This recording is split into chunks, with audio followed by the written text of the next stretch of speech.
میں تو جیل کے لیے تیار ہوں اور ہر چیز کے لیے تیار ہوں، لیکن میں کبھی اس ظلم اور اس طاقت کے حکمرانی کے سامنے کبھی نہیں جھکوں گا۔ اور میں آج آپ سب کو کہتا ہوں، آپ نے کبھی نہیں جھکنا، کیونکہ ایک میری بات یاد رکھ لینا، جس دن آپ نے اس ظلم کو قبول کر لیا اور یہ ناانصافی کے نظام کو، ملک نہیں رہے گا، کوئی قوم نہیں سروائیو کرتی اس طرح۔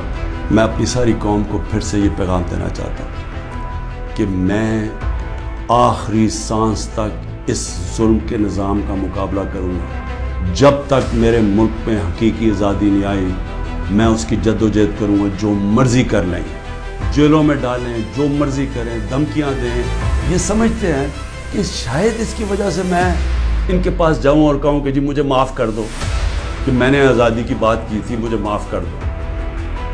اور میں آپ قوم کو بھی کہنا چاہتا ہوں، کبھی نہ اس نظام کو قبول کرنا۔ جس دن آپ نے اس کے سامنے اپنا سر جھکا دیا، آپ کا کوئی مستقبل نہیں رہے گا پاکستان میں۔